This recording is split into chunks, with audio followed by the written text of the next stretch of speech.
The silent pandemic, how to spot and overcome burnout. We live in a world that never sleeps. A culture that constantly pushes for more, faster, better. And beneath the surface of our busy lives, a silent crisis is brewing.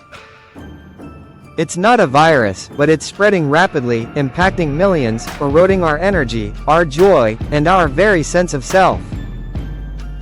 I'm talking about burnout. If you've ever felt like you're running on empty, permanently exhausted, cynical about your work, or just done, you're not alone. Burnout isn't just stress, it's a chronic state of emotional, physical, and mental exhaustion. It's the feeling that no matter how hard you push, you're just falling further behind. Today we'll explore what it truly is, how to spot it in yourself and others, and most importantly, a practical, step-by-step roadmap to overcome it and reclaim your life. This isn't just a video, it's a crucial conversation for anyone feeling the weight of the world. Part 1. Understanding burnout. More than just stress. Let's start by clarifying. Burnout is not just a really bad case of stress. Stress is characterized by over-engagement. You're agitated, frantic, you feel like you have too many responsibilities. You still have energy, even if it's anxious energy. You feel a sense of urgency. Burnout, however, is characterized by disengagement. It's the feeling of utter exhaustion, cynicism, and a profound sense of ineffectiveness. You've simply run out of resources. Think of it this way. Stress is like driving a car at 100 miles per hour, feeling the rush, but maybe a bit out of control. Burnout is like that same car, having run out of gas 200 miles ago, but you're still trying to push it, feeling hopeless and resentful. This distinction is vital because the solutions for stress aren't always the solutions for burnout. We need to go deeper. The term burnout was actually coined by psychologist Herbert Freudenberger in the 1970s, observing the exhaustion of volunteers in free clinics. But it's arguably never been more prevalent than today. Our always-on culture, the blurring lines between work and home thanks to technology, economic pressures, and a societal emphasis on productivity over well-being. These are the fertile grounds where burnout thrives. It's no longer just about overworked professionals. It can affect parents, caregivers, students, anyone under chronic pressure without adequate recovery.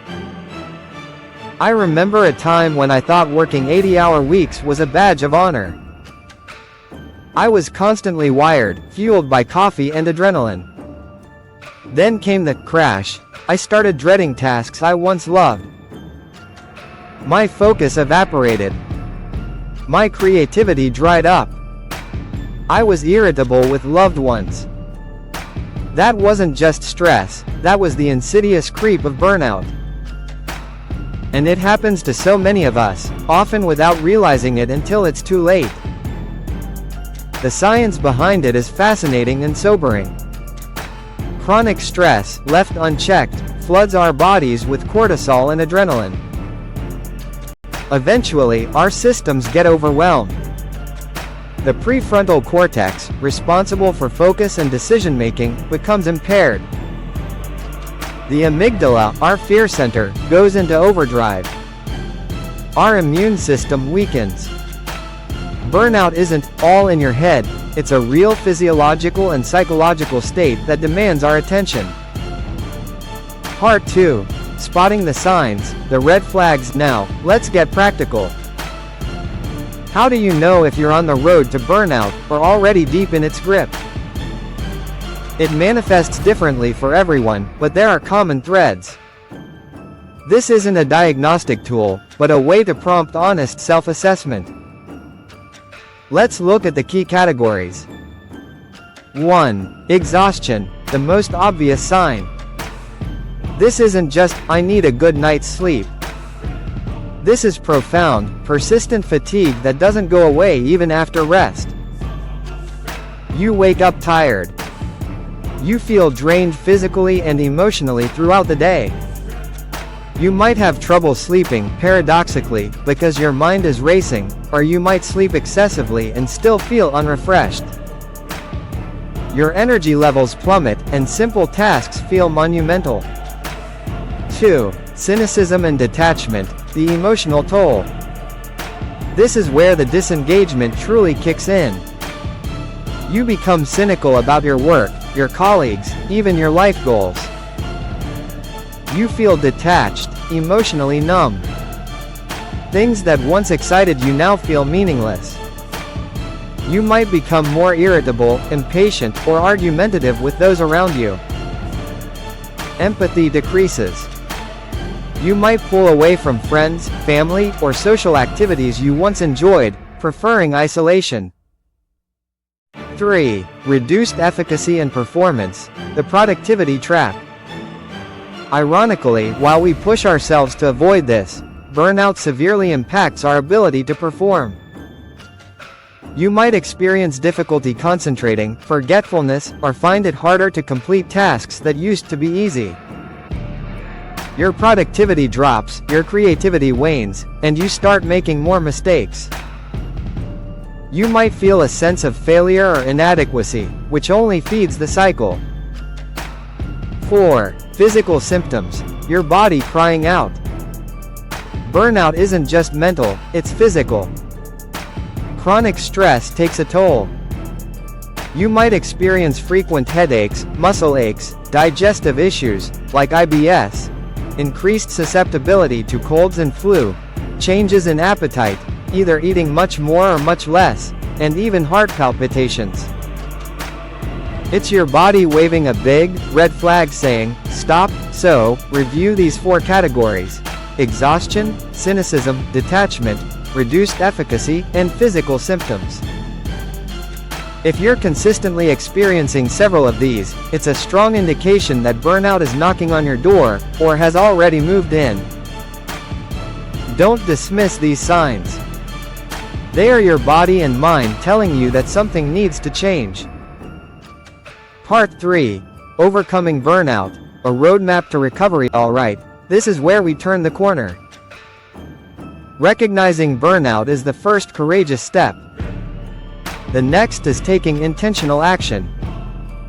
This isn't a quick fix, but a journey of rebuilding. We'll break it down into actionable strategies. Strategy 1. Set boundaries and say no. This is arguably the most critical. Burnout often stems from a lack of control and an inability to protect your time and energy. Identify your limit. What is your actual capacity? Be honest. Practice no. Learn to decline requests that don't align with your priorities or overload your plate. Start small. Let me check my schedule and get back to you. Define work hours. Create clear start and end times for work. Stick to them. Mute notifications. Physically leave your workspace if possible. Protect your downtime. Schedule non-work activities and guard them fiercely. They are not optional. Strategy 2.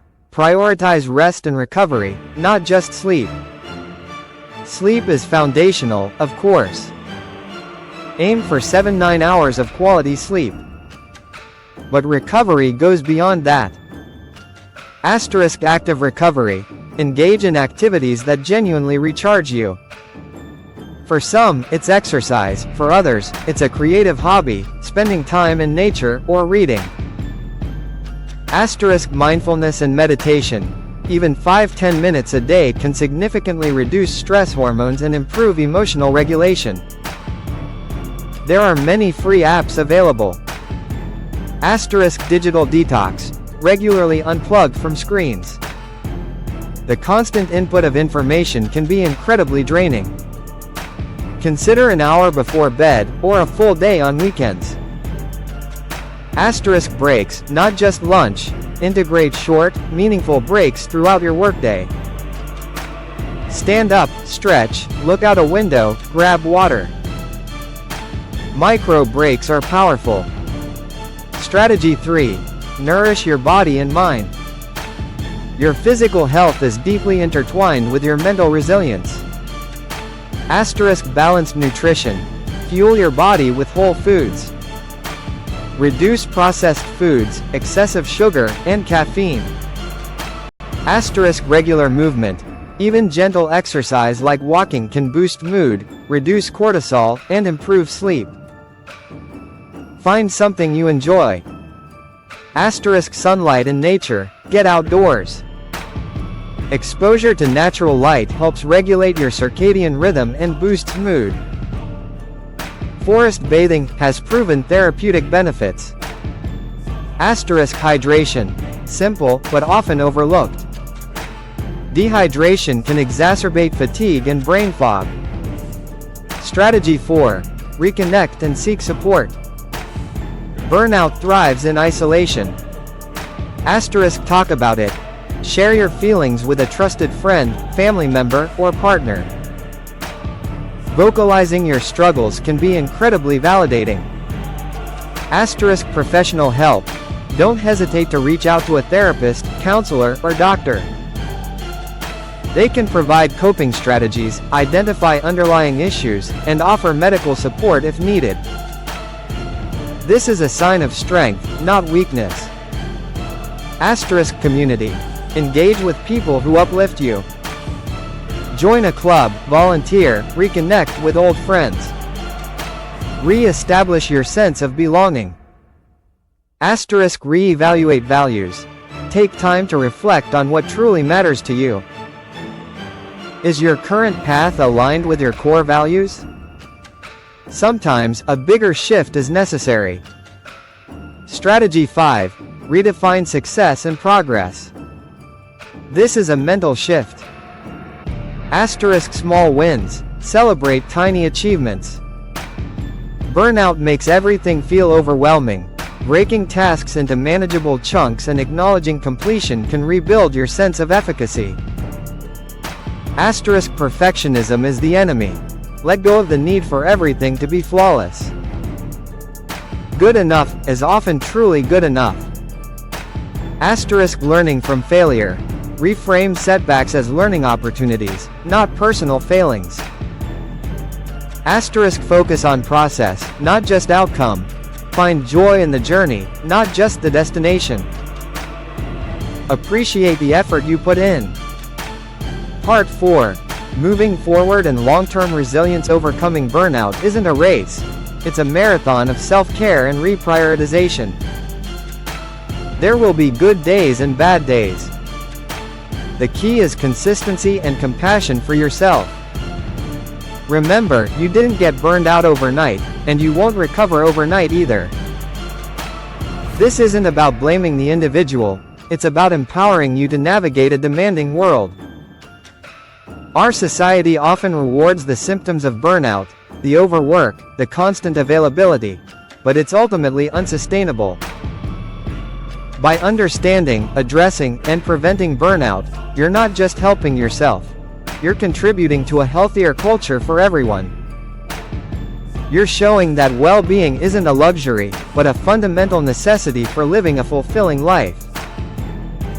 Your energy, your joy, your passion, they are precious. Don't let the silent pandemic of burnout steal them from you.